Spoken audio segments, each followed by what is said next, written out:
What's up guys, SkittleRampage here. So it is time for the top 10 worst anime Funko Pops of 2023. So let's check it out.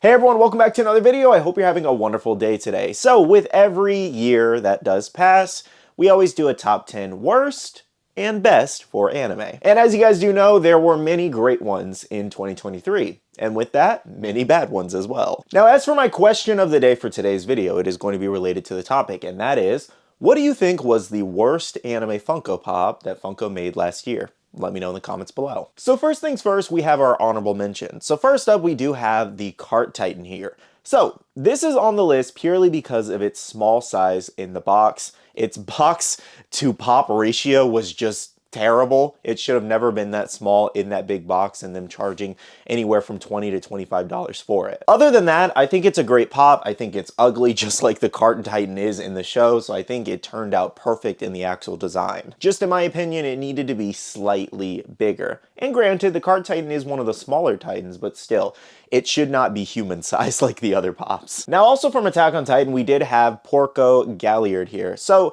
this one just did not turn out as well as we hoped, unfortunately. Like the smoke on his eye just looks very weird and like a Play-Doh substance. And overall, I just don't think this is what everyone pictured the first Porco Pop to look like. And I get what they were going for here. I just think the execution wasn't exactly there. And some people like this pop and that's okay. And that's why I kind of put it in the honorable mentions because it's not the worst pop of the year. From My Hero Academia, we do have Katsuki Bakugo Training here. So this was a box lunch exclusive release, and the reason it's in honorable mentions and didn't make it on the list is because the blast around his hands and his base stand actually turned out pretty good. And the reason it did make it in the honorable mentions is because we didn't need another Bakugo. This is a picture of every single Bakugo pop so far, and a lot of them have been so similar and basically just outfit swaps or slight pose differences. I would really like an amazing Bakugo, maybe something glow in the dark, but they just kind of keep doing the same thing roughly, which granted, you know, that's kind of what his character does. He blasts off, so I'm glad they're doing that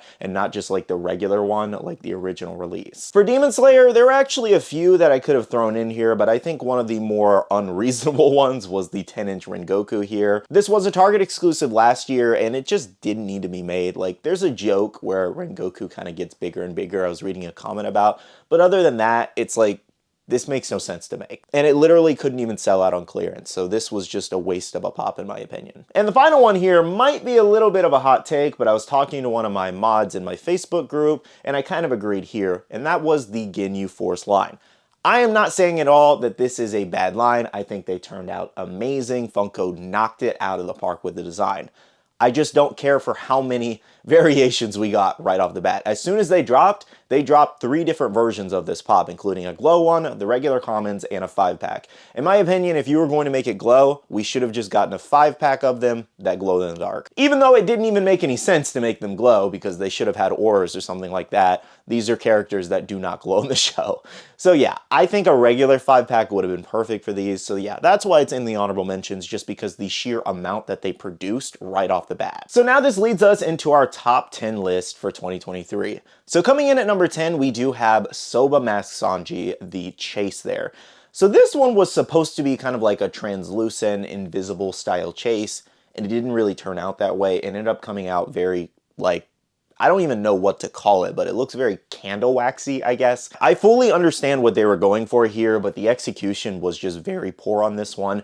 And when everybody orders it and hopes they don't get the chase, you know you did something wrong. And given there was a clear attempt here at making a really cool translucent chase, that's why I wanted to put it lower on the list. Moving on to number 9, we do have the NYCC exclusive Ichigo here. So this one just kind of came out looking slightly weird, especially with the eyes, I do feel like. His face looks very scrunched up, but the face looking slightly off isn't the reason it's on this list. The reason it is because we didn't need this Ichigo. Plenty of other things we could have done with Ichigo. We could have gotten Dangai Ichigo with the long hair. That would have been an amazing mold, which I do think we're getting him sometime later this year anyways, as well as final Getsuga Tensho Ichigo. 2 amazing looking forms that would have been perfect for an NYCC exclusive, and they went with something we already have. And the reason this one's also so low on the list is because, one, it's a more affordable option of the original kind of style Ichigo, so I'm going to give them that. It's cool that people have an opportunity to buy an updated mold for $15 versus the original one for like $70, $80. However, it is very apparent that there was little to no thought put into this Ichigo. They just wanted to reproduce the same thing again. Moving on to number 8, we do have the Zenitsu Recovering Pop from Target. Just one of the things that was just highly unnecessary to make him pop for him. I think a lot of people agree on this. Though at the same time, a lot of people find this pop kind of cute and unique, and I will give them that. That's why I also put it a little lower at number 8, because it is a very unique thing for them to do. At number 7, we have Fumikage Tokoyami, the Hot Topic exclusive. So this design just was not it. I have no idea what happened during the design process on this one, but yeah, when you get the final product, it just looks terrible with dark shadow on his face. This could have potentially been a great exclusive, and nobody wanted this. Literally, it sat on shelves for weeks, especially on clearance. At the number 6 spot, we did have Fat Gum Metallic from the baseball line. So I think we're all in agreement from the My Hero line that these baseball pops just did not need to be made. The whole line could be at number 6, honestly, but Fat Gum being metallic as a Funko Shop exclusive just took the cake. He had to be the spokesperson for the number 6 spot. This is such a terrible wave of pops. Like, I get it. Over in Japan, baseball is big over there, so they kind of do a lot of different baseball figures and filler episodes and things like that. But for Funko Pops, these did not sell. It is very weird that Funko's thinking of making a wave 2 of these to finish off the characters. And it's just so weird to me. At the number 5 spot, this one might make a few people upset, and that is the Luffy Gear 2 Chase here. So basically the chase is just him with hockey on his fist. And the reason I said it might make people upset is because One Piece fans think no One Piece merch is bad. I don't know. This one especially was just terrible. I'm sorry, it was terrible.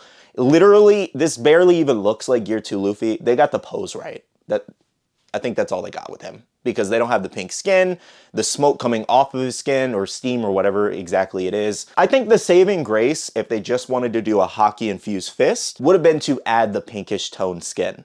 That would have saved this chase and probably put it as like one of the top 10 best. Over at the number 4 spot, we did have the Might Guy Diamond Collection for NYCC. So this one was a pop and bag combo with Loungefly, limited to 4,000 pieces, and it did not even sell out. It's anime, a limited anime exclusive of Might Guy, and it did not sell out. And if you're wondering why this one's still in stock on the Funko Shop, even after discount sales, is because they're forcing you to buy this exclusive with that bag. So it's a $120 price point. Not to mention, him being diamond makes absolutely no sense. I understood the Chalice exclusive glow, but him being diamond literally makes no sense. It was just one final hurrah for them to use this mold, and it failed, unfortunately. At the number 3 spot is Inosuke Flocked from Chalice Collectibles at LACC this year.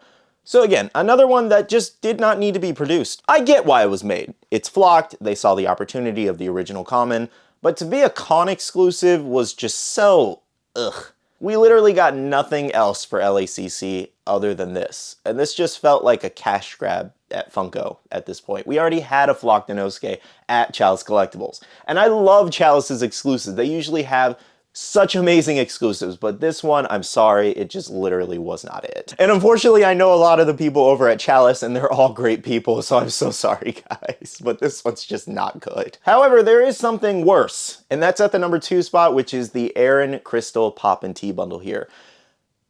If unnecessary was a word, it would be this pop.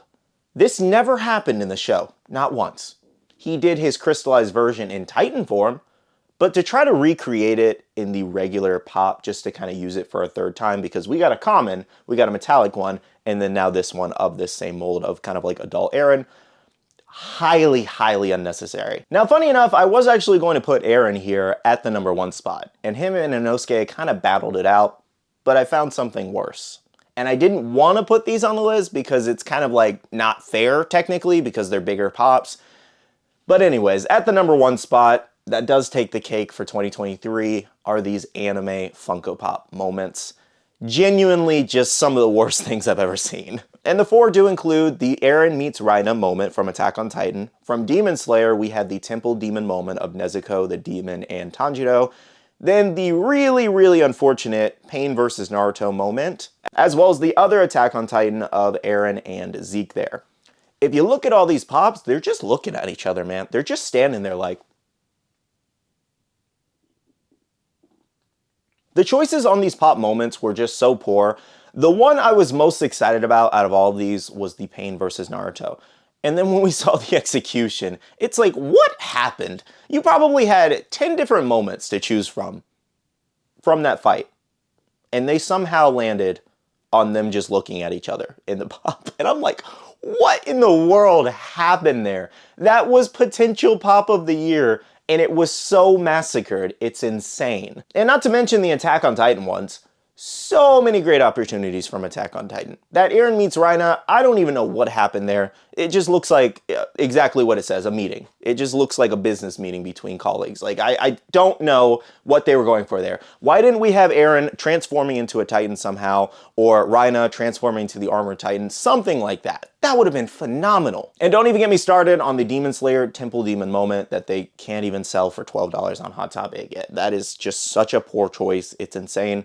It just shows that you just need to move on to season 2. And they are, this month or February or whatever, but it just showed that that was not a necessary thing. Well, guys, those were the top 10 worst anime Funko Pops of 2023. And if you're wondering where I kind of got this information, I actually asked you guys on polls over on my Instagram, as well as on my community tab. So if you guys want to continue to vote for the top 10 best, which that video is coming soon, make sure to look out over on my community tab. But yes, that's where I kind of pulled it from. I asked you guys about a couple different pops. Make sure to let me know in the comments below if you agree or disagree with this list. And again, what would you put at the number 1 spot for the worst pop of the year? That is everything for today's video, though. Make sure to leave a like down below if you did enjoy, and subscribe and click that notification bell if you're new here. I do want to say a big shout out to all the wonderful Patreon supporters of the channel. You guys are amazing for supporting myself and the channel. If you guys are interested and want to check out the Patreon, the link is down below. We have a Patreon-only Discord where we share a lot of information, news, restocks, updates, links, and more. And lastly, make sure you follow me on all my social medias at SkittleRampage over on Twitter, TikTok, Instagram, and my Facebook page, so you can stay up to date. All right, love you guys. See you guys in the next one. See you guys later. Bye.